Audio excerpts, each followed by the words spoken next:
안녕하세요. 썰맘입니다. 사연 바로 시작합니다. 안녕하세요. 저는 남편과 황혼 이혼을 한 60을 훌쩍 넘긴 평범한 할머니입니다. 이 한마디만 들어도 다 늙어서 이혼이라니? 헛웃음부터 나오는 분들 계시죠? 저도 그랬습니다. 제가 이런 사연의 주인공이 될 줄은 정말 꿈에도 몰랐으니까요.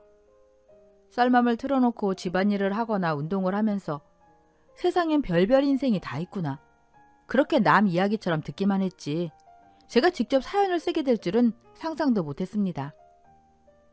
남편은 좋은 나이에 집안 어른들 소개를 만나서 딸 둘 낳아 키우며 큰 굴곡 없이 살아왔다고 믿었습니다. 이 정도면 그래도 성공한 인생 아니겠습니까?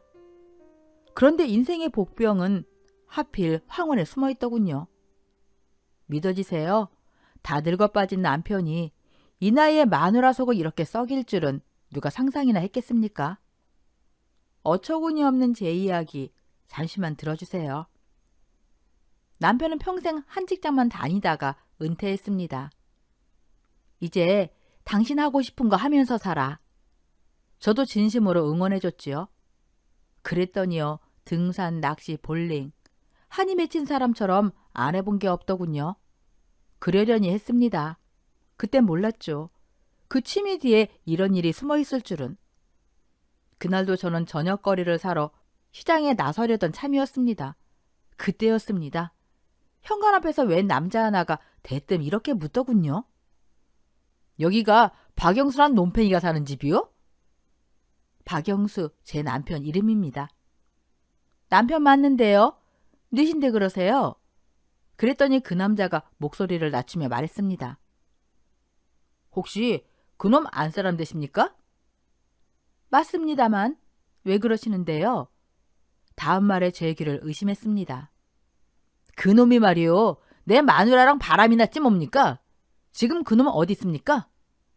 순간 머릿속이 하얘지더군요. 그러다 문득 떠올랐습니다. 갑자기 멋을 내던 남편, 이유 없이 잦아진 외출, 부쩍 늦어지던 귀가 시간들. 저는 아무 말도 하지 않고 집 안으로 뛰어들어가 낮잠 자고 있던 남편을 사정없이 흔들어 깨웠습니다. 일어나. 지금 낮잠이나 자고 있을 때야? 당신 대체 어디서 뭐라고 돌아다닌 거야? 그때 제 뒤로 따라 들어온 그 남자가 잠이 덜 깬 남편의 멱살을 거칠게 움켜쥐었습니다. 그리고 바로 그 한마디가 제 인생을 송두리째 뒤흔들 줄은 그땐 몰랐습니다. 너냐? 내 마누라랑 바람난 놈이! 멱살이 확 잡혀 올라가자 남편이 버둥거리며 외쳤습니다. 아이고, 대체 왜 이러시오? 그것보다 일단 좀 놓고 말합시다. 놓고 말해. 그 남자가 씩 웃더니 소리쳤습니다. 사교 댄스에서 만났다며. 너보다 9살이나 어린 내 마누라랑. 저는 옆에서 듣다가 기가 차서 말도 안 나오더군요. 그런데요, 멱살이 잡힌 와중에도 남편은 참 말이 많았습니다. 아니, 오해요, 오해. 그쪽 마누라가 먼저 날 꼬셨다니까요. 춤추는 게 귀태가 난다느니 오태가 좋다느니 코가 홍콩 배우 같다느니 아주 옆에 딱 들러붙어이다. 그 순간 그 남자의 눈이 뒤집혔습니다. 퍽. 주먹이 남편 얼굴에 그대로 꽂혔습니다. 이 년놈들아, 내가 죽이고야 말지. 그 남자는 씩씩거리며 남편을 계속해서 때렸습니다. 입술은 터지고 얼굴은 여기저기 금세 멍이 들기 시작하더군요. 그거를 보면서 저는요, 말렸을까요? 아닙니다. 잠자코 보고만 있었습니다. 그래, 오늘은 제대로 혼나야지. 다시는 만나지 마라. 다음엔 나 불사지른다. 알았어, 이 노인네야? 그렇게 말하곤 이쯤에서 물러서 기세더군요. 솔직히 말하면 좀 김이 샜습니다. 아까는 죽일 듯 달려들더니 결국 말로만 경고하고 가나 싶어서요. 혀를 차고 있는데 그 사람이 몸을 돌려 저를 보더니 이러는 겁니다. 아줌마도 남편 관리 좀 잘하시오. 이게 뭡니까 이게. 순간 피가 거꾸로 쏟았습니다. 뭐라고요? 제가 낮고 단단한 목소리로 말했습니다. 피차 일반이잖소. 초면에 선 넘지 맙시다. 아저씨도 마누라 관리 못해서 이렇게 남의 집까지 뛰어온 주제. 지금 누가 누구한테 훈계입니까? 그때였습니다. 제가 남편 쪽으로 고개를 돌리자 남편이 벌떡 일어나더니 쿵! 제 앞에 무릎을 꿇었습니다. 여보, 제발 한 번만 용서해줘. 내가 잘못했어. 진짜야. 방금도 들었잖아. 저 남자 마누라가 날 먼저 꼬셨다니까. 몸이 유연하다고 내 옆에 딱 붙어서. 그 말을 듣자 그 남자가 다시 성을 냈습니다. 뭐라고 이 할배야? 더 맞고 싶어? 그때 제가 둘 사이로 한 발짝 들어가 무릎 꿇은 남편을 내려다보며 말했습니다. 허, 듣자 하니 사교 댄스 바람이네. 남편이 고개를 들고 두 손을 모아 비는데 그 순간 남편 코에서 코피가 쓱 흘러내리더군요. 여보, 나 코피. 꼴 같지 않게 남편 놈이 피를 흘리며 불쌍한 척 제 앞에 얼굴을 들이밀더군요. 그 상황에서 제가 꼭지가 안 돌겠습니까? 뭐야, 이거 한쪽밖에 안 나오잖아. 네가 한지 생각하면 말이야, 쌍코피가 터져도 모자라. 퍽! 이건 네가 나 배신한 대가야. 퍽! 이건 우리 애들 속이고 기만한 대가고. 저는 마지막 이를 악물고 한 대를 더 후려쳤습니다. 퍽! 그리고 이건 너 같은 놈을 믿고서 한평생을 살아온 내 인생에 대한 복수다. 그땐 몰랐습니다. 이 난리통에 딸 자식들이 어느새 집 안으로 들어와서 이 모든 광경을 보고 있었다는 걸요. 정화야, 쭈아야, 아빠가 미안하다. 다 내가 잘못했어. 제발 엄마 좀 말려다오. 그때 아이들은 고개를 돌렸습니다. 단 한마디도 없이 그 아비를 외면하더군요. 저는 그 자리에서 남편 놈을 잡아 끌어냈습니다. 꺼져. 지금 당장 이 집에서 나가. 다시는 우리 얼굴 볼 생각조차 하지 마. 엉덩이를 걷어차 그대로 집 밖으로 내몰았습니다. 그때 보니 상간녀 남편이 한쪽에 멍하니 서 있더군요. 당신은 왜 아직 거기 서 있어요? 나는 내 집안 단돌이 끝냈으니까 당신 집은 당신이 알아서 하시오. 앞으로 피자 볼 일 없을 테니 당장 꺼지시오. 그렇게 돗대기 시장 같은 아수라장을 정리했습니다. 그리고 나는 남편과 황혼이혼을 했습니다. 그 이후로도 한참 동안은 그놈 생각만 하면 이가 바득바득 갈렸습니다. 시간 지나면 괜찮아질 줄 알았죠. 아니더군요. TV에서 누가 바람 폈다는 얘기만 나와도 피가 거꾸로 솟고 머리 끝까지 화가 치밀었습니다. 저런 년은 지옥불에 튀겨야지. 저게 사람이야? 인두껍수고 어떻게 저럴 수가 있어? 누가 누구랑 붙어먹었다. 그 말만 들어도 세상 사람들 다 죽여버리고 싶을 만큼 눈에 불이 켜졌습니다. 곁에서 이 모든 걸 지켜봤기 때문이겠죠. 딸애들도 제 마음을 다 이해해 주더군요. 그런데 문제는 그 일 이후로 애들이 결혼을 아예 안 하려고 하더군요. 정말 미치고 팔짝 뛸 노릇이었습니다. 이러다 나 죽을 때까지 딸들 다 키고 살아야 하나 싶어서요. 그런데 인생이 참 묘하죠.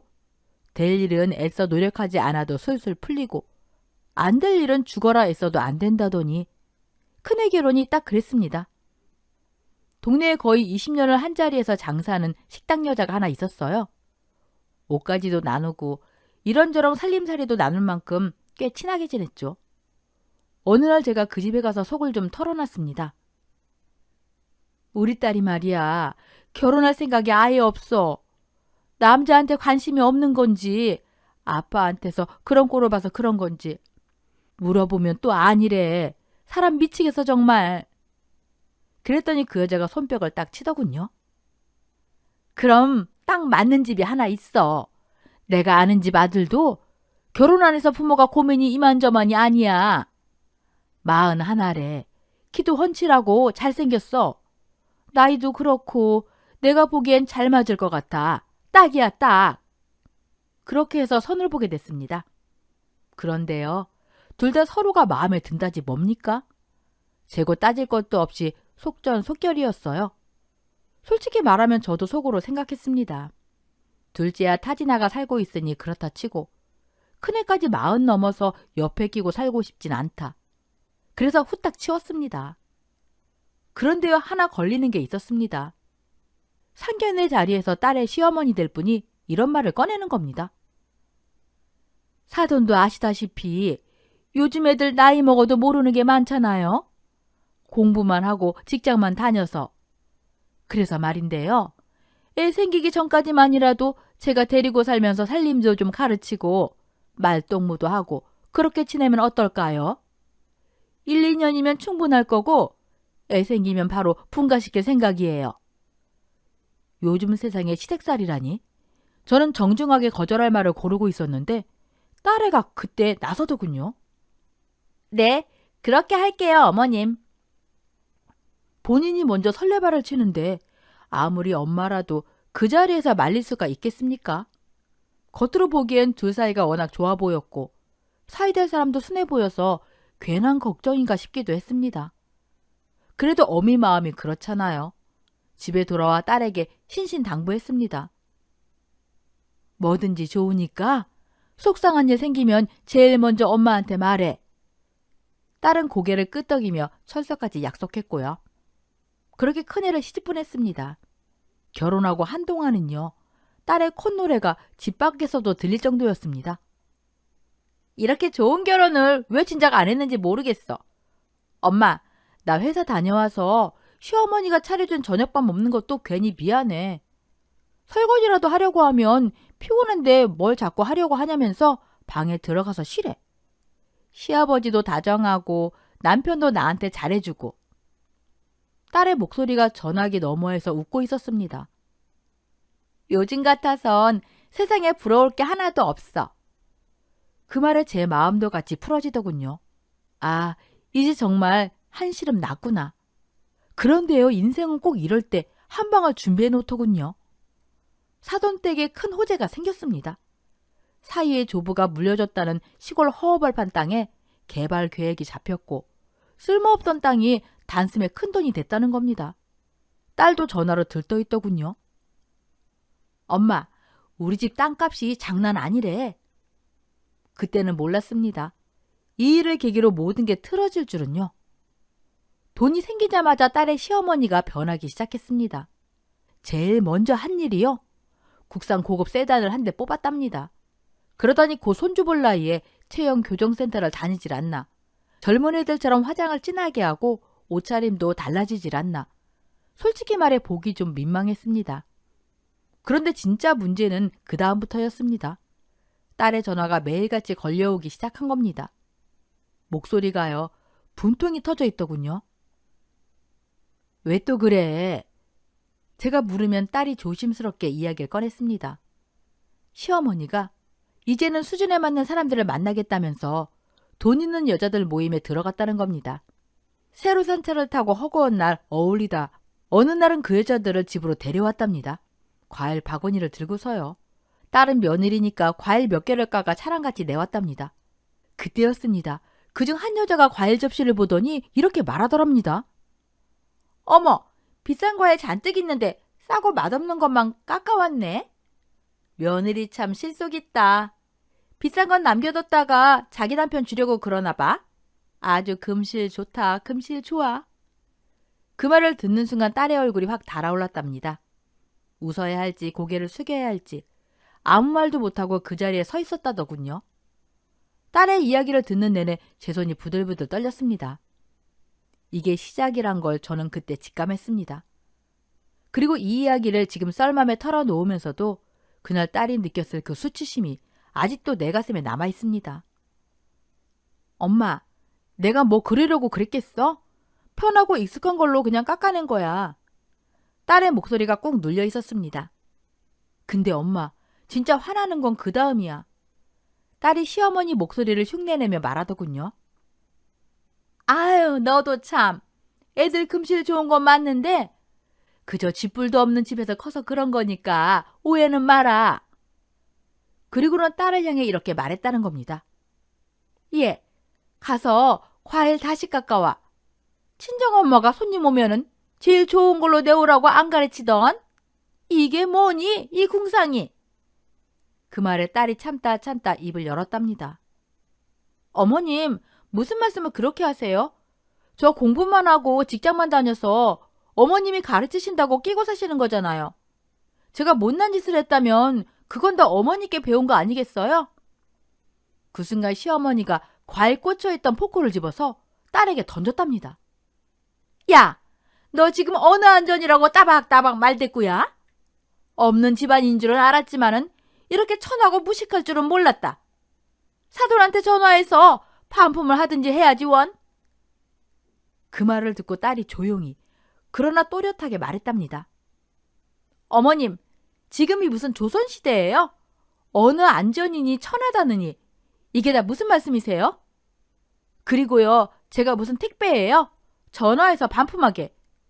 보안이 선물로 가져온 것도 아니고 여기서 다 드시려고 사오신 것 같은데요. 과일은 알아서들 깎아 드세요. 그 말을 끝으로 딸은 그대로 집을 나와 버렸답니다. 전화를 끊고 제가 한참을 말을 잇지 못했습니다. 돈 좀 만지더니 사람이 변해도 저렇게 변하나 싶더군요. 딸은 말했습니다. 엄마를 욕하다니 시모가 넘지 말아야 할 선을 건드렸어. 그날 이후 전쟁이 시작됐답니다. 퇴근에 파김치가 돼서 집에 들어가면 시어머니가 이러더랍니다. 예, 와서 저녁 차려. 내가 왜 해야 하냐고. 너도 며느리면서 양심이란 게 있어야지. 언제까지 내 집에서 내가 해준 밥만 얻어먹고 살 생각이야? 그 시간에 같이 퇴근에 들어온 남편과 시아버지가 그 광경을 보고 혀를 차더랍니다. 특히 시아버지는 아주 단단히 화를 냈다고 했습니다. 당신 정신 나갔어? 새아가도 종일 일하고 온 거 안 보여? 집에서 대체 뭘 하길래 이 시간까지 밥 하나 안 해놨어? 요즘 당신 돈만 쓰고 돌아다니는 사람 같아. 내가 벼르고 있어. 어디 한번 나한테 제대로 걸려봐. 그런데도 시어머니는 딸을 괴롭히는 걸 멈추지 않았고 부부 사이까지 툭 한번 끼어들어 싸움을 만들었다더군요. 제 속이 얼마나 시끄러웠는지 모릅니다. 이걸 어떻게 끝을 내야 하나? 그렇게 고민하던 어느 날 사위에게서 전화가 왔습니다. 안녕하세요, 장모님. 잘 지내시죠? 제가 말했습니다. 자네 모친이 내 딸을 없는 지 자식이라며 구박한다는데 내가 어찌 잘 지내겠는가? 전화기 너머에서 사위가 한숨을 쉬더군요. 그 부분은 정말 면목이 없습니다. 저도 그렇고 아버지도 계속 말씀드리고는 있는데 요즘 저희 어머니가 제정신이 아닌 것 같습니다. 그 말을 듣는 순간 저도 모르게 한숨이 나왔습니다. 그래, 그건 그렇고 어쩐 일인가? 혹시 오늘 시간 괜찮으세요? 장모님 모시고 와이프랑 함께 저녁 식사하고 싶어서요. 그렇게 해서 셋이 식당에 앉았습니다. 딸이 되게 소곤거리듯 말했습니다. 엄마, 오늘 한서방이 왜 이렇게 비싼 식당에 데려왔는지 알아? 왜? 무슨 좋은 일 있어? 제가 물으니 딸의 얼굴엔 웃음꽃이 활짝 피어있더군요. 사이가 제게 감격스러운 목소리로 말했습니다. 어머니, 우리 정아 임신했답니다. 어머, 정말 경사네. 잘됐다. 정말 잘됐어. 제 마음속에서 그동안 쌓였던 걱정과 한숨이 한꺼번에 사라졌습니다. 사이는 덧붙였습니다. 더는 어머니 문제 때문에 심려치 마세요. 아기까지 있으니까 곧 분가할 겁니다. 집 구해지는 대로 나갈 테니까 걱정하지 마세요. 아버님도 안부 전해달라 하시네요. 딸도 덩달아 신났습니다. 그래 엄마, 걱정 마. 아버님이 다 알아서 해주신대. 좋은 것만 생각하고 좋은 것만 먹으라면서 용돈까지 주셨대요. 바깥사돈, 참 사람 좋지요. 하지만 이렇게까지 마음을 써주실 줄은 정말 몰랐습니다. 무엇보다 이제 제 딸이 시모에게 몹쓸 구박을 받는 일은 더는 없겠다는 생각에 눈물까지 핑 돌더군요. 임신 후 딸은 시모가 아무리 못살게 굴어도 굴하지 않고 당당하게 행동했습니다. 희부와 사이가 몸만 생각하고 나머지 우리가 책임질게 하면서 든든히 받쳐주니 가능한 일이었죠. 딸이 들려준 시모의 일상은 이랬습니다. 예, 너 걸레 빨아와서 바닥 좀 닦아라. 바닥이 이게 뭐니 더러워서. 너네 집에선 이렇게 살고 있냐? 딸은 조용히 대답했습니다. 뭐라고 하셨어요? 잘 안 들려요, 어머니. 안 들려? 이제 생쇼를 다 하고 앉았네. 젊은 년이 기가 먹은 거냐? 어머니, 뭐라고요? 어머니가 하도 소리를 지르셔서 이명이 오나 봐요. 병원 가봐야 할 것 같아요. 애기한테 영향 없이 치료되면 좋겠어요. 그리고 이제 곧 집을 구해 분가할 예정이니 저와 사위 시부까지 딸에게 조금만 더 버티라고 말해주었습니다. 어차피 딸은 직장에 다니는 아이였습니다. 시모와 단둘이 있을 일도 거의 없었지요. 돌이켜 생각해보면 그게 바로 제 불찰이었습니다. 어미로서 이렇게 가슴을 치게 될 줄 알았다면 그대로 애를 두지 말 걸 그랬습니다. 후회가 가슴을 찢어놓았습니다. 우리가 모두 그렇게 방심한 사이 제 딸아이는 제 시모에게 세상이 뒤집힐 만큼 큰일을 당하고야 말았으니까요. 그 전에 저 역시 한 가지 이야기를 먼저 듣게 됩니다. 그 천인 공노할 일이 무엇이었는지부터 말씀드리는 게 맞겠지요. 그날도 여느 때와 다름없이 시장을 보고 집으로 가는 길이었습니다. 딸애와 사이를 이어준 여자가 운영하는 그 식당에 들렀지요. 참새가 방앗간을 그냥 지나치지 못하듯 장 본 걸 조금 나눠주고 커피 한 잔 마시며 이런저런 이야기를 나누는 게 우리의 일상이었거든요. 그런데 식당 여자가 갑자기 방정을 떨듯 말하더군요. 아, 맞다. 빅육수, 빅육수. 무슨 소린데 그래? 자기네 사돈 댁 있잖아. 개발이다 뭐다 해서 돈벼락 맞고 나서 목에 깁스하고 다니는 그 안싸돈. 저는 그 말을 듣자 이미 불길한 예감이 들었습니다. 그 여자 골프 시작했다는 얘긴 들었지? 그건 이미 딸에게 들어 알고 있던 터라 대수롭지 않게 고개를 끄덕였죠. 그런데 다음 말이 제 귀를 의심하게 만들었습니다. 그 골프 모임에서 옆 동네 김씨 아저씨랑 바람이 났대. 뭐라고?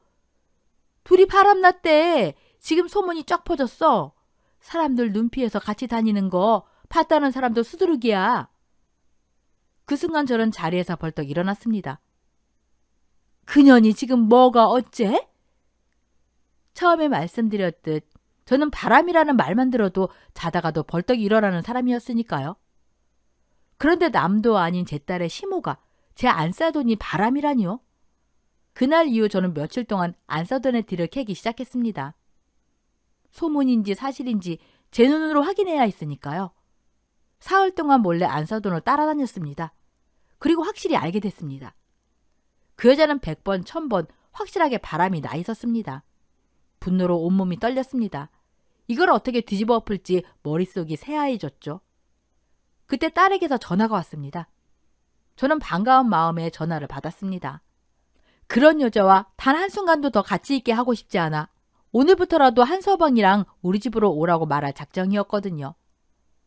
그런데 엄마, 딸의 목소리가 이상했습니다. 정아야, 안 그래도 엄마가 전화하려고 했어. 그랬더니 딸이 울먹이며 말했습니다. 엄마, 나 죽을 것 같아. 무슨 소리야? 왜 그래? 엄마, 나 유산한 거면 어떡해? 그 말에 제 심장이 그대로 멎는 줄 알았습니다. 정아야, 그게 무슨 소리야? 너 지금 어디야? 엄마, 우리 애 잘못됐으면 나 진짜 어떡해? 말해봐. 지금 당장 엄마가 갈게. 그때 사이가 제 전화를 받아 다급하게 말하더군요. 장모님, 지금 병원으로 가고 있습니다. 너무 놀란 저는 바로 택시를 타고 병원으로 달렸습니다. 도착해보니 딸아이가 침대에 누워서 링게를 맞고 있더군요. 대체 이게 무슨 일이야? 오셨어요, 장모님? 딸의 사이가 제게 인사했습니다. 딸에게 말하더군요. 여보, 잠깐 혼자 있을 수 있겠어? 장모님이랑 얘기 좀 하고 올게.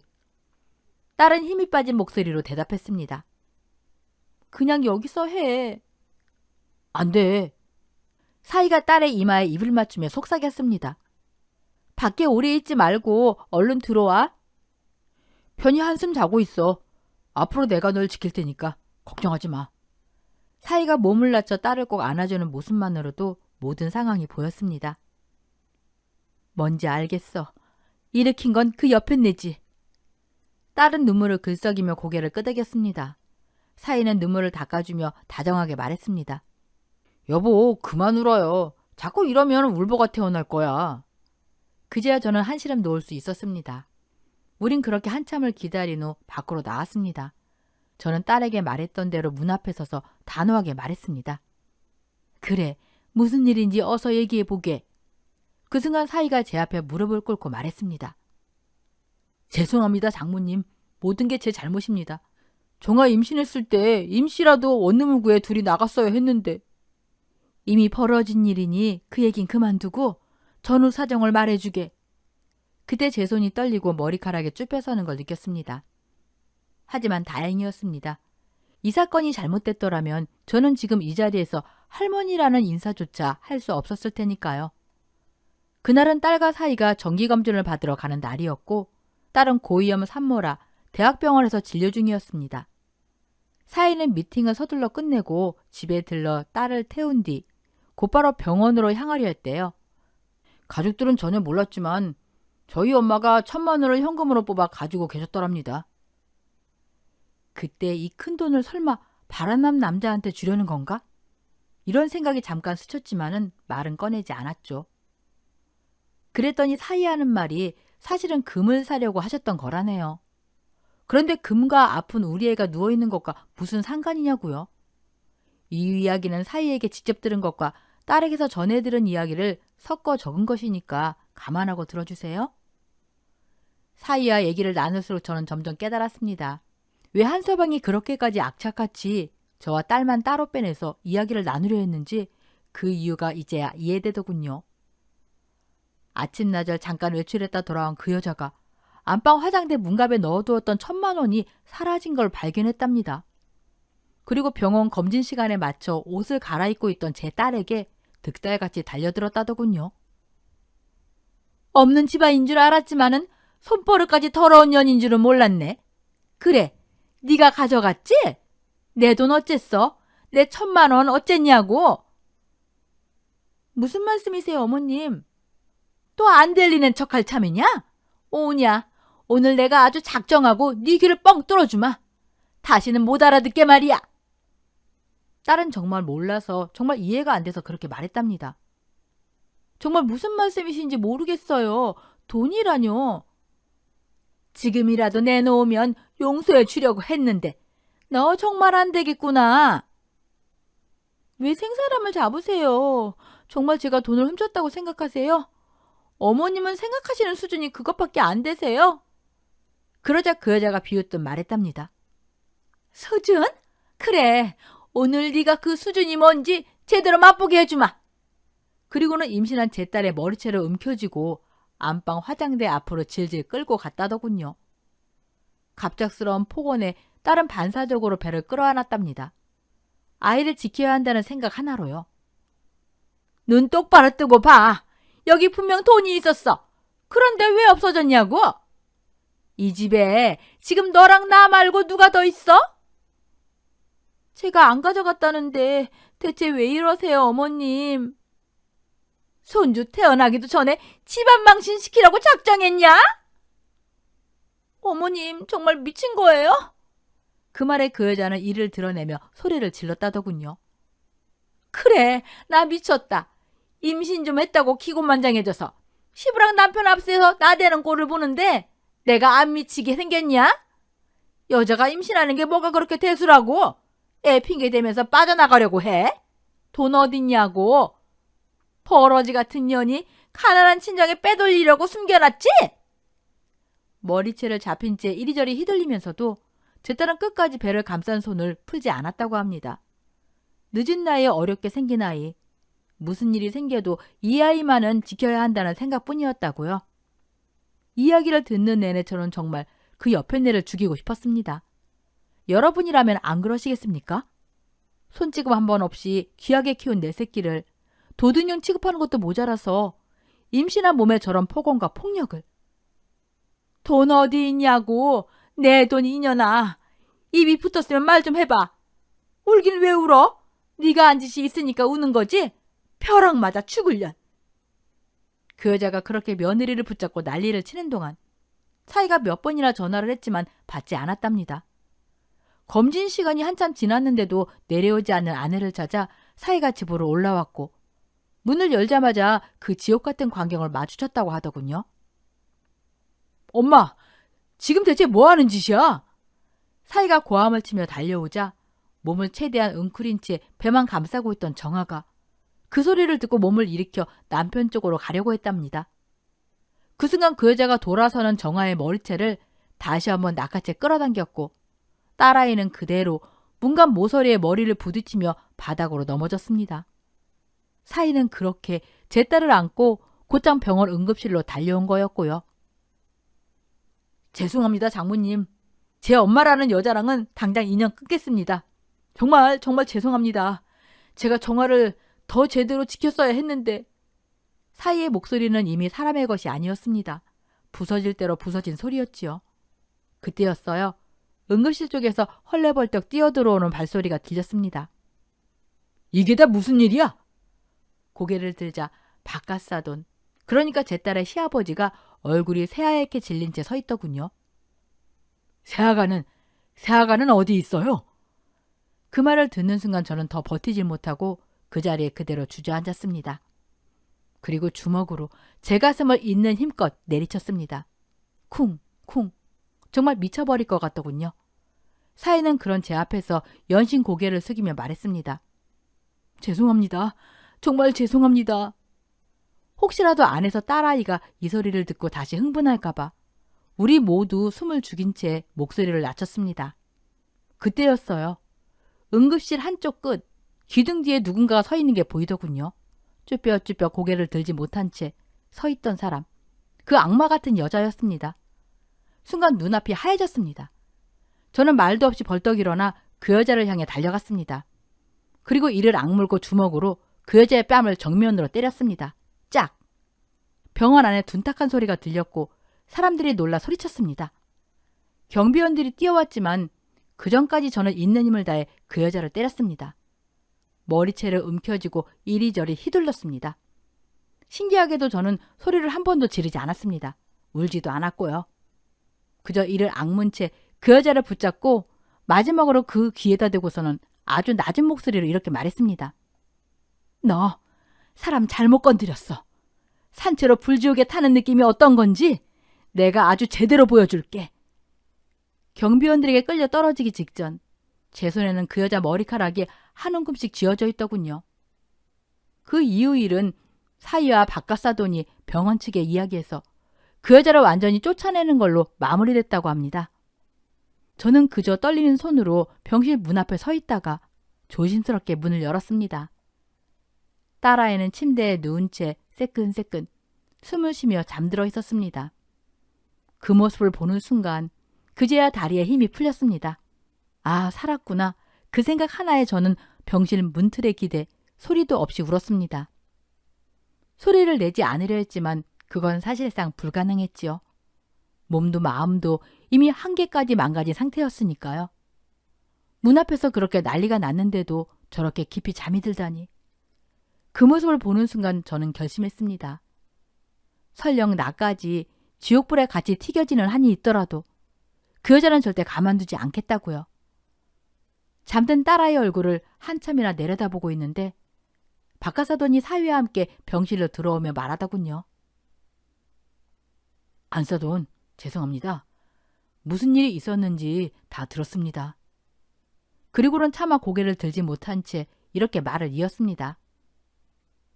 집에 큰 돈이 있는 걸 보고 제가 놀라서는 아침에 출근하며 제가 가지고 나왔습니다. 은행에 입금하려고요. 그 한마디에 머리를 얻어맞은 기분이었습니다. 그것 때문에 이런 일이 생길 줄은 정말 몰랐습니다. 정말 죄송합니다. 돈을 가지고 나올 때 그 여자가 집에 없었고 몇 번이나 설명하려고 전화를 했지만 가방 안에 둔 탓에 전화가 왔는지도 몰랐다고 하더군요.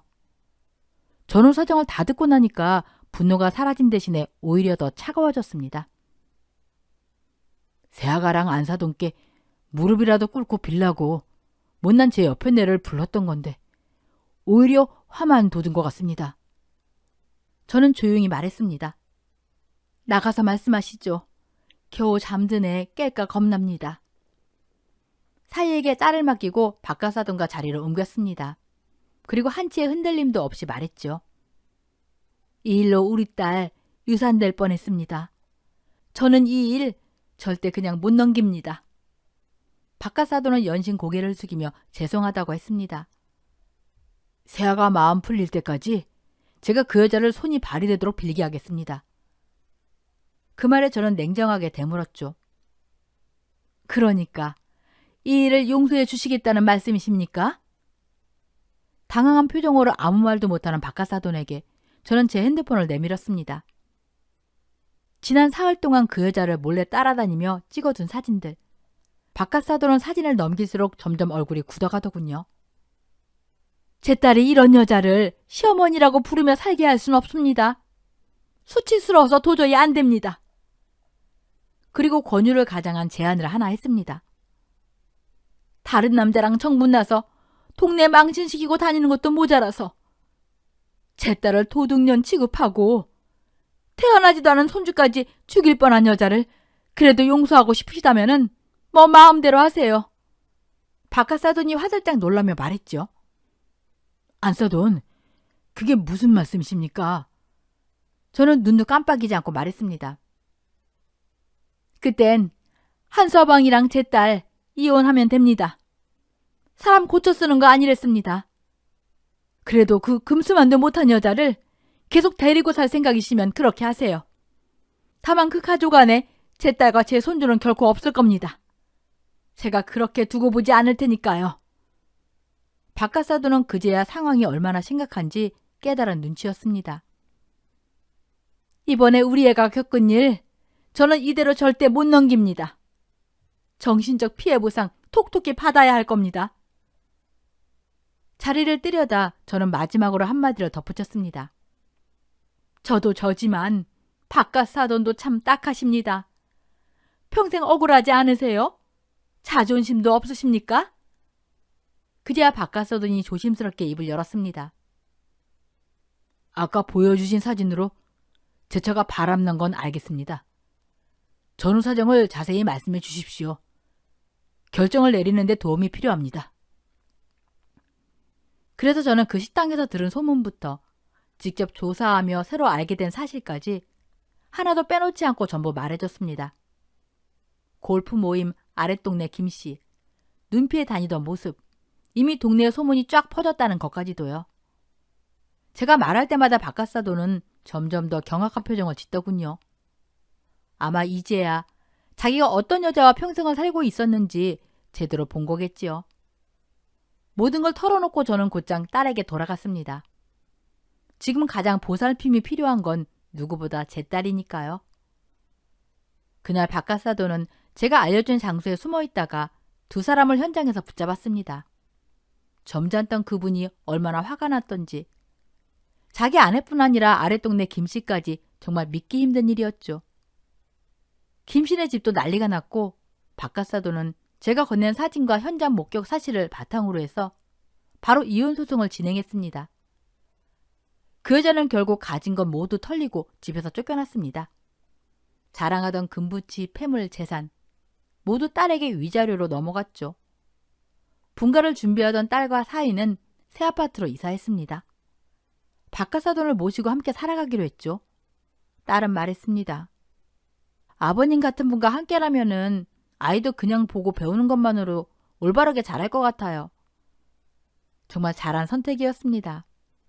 박카사돈이 얼마나 현명하고 강단이 있으며 성품이 좋은 분인지 확실히 알게 되었으니까요. 그리고 시간이 흘러 지난 12월, 딸은 무사히 아기를 낳았습니다. 떡두꺼비 같은 손주가 우리 가족에게 찾아왔죠. 시아버지가 애를 너무 잘 봐주신다며 딸은 행복해했습니다.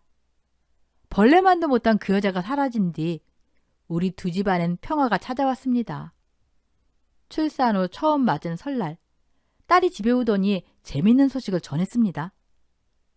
엄마, 그 여자가 명절 아침에 우리 집으로 찾아왔었어.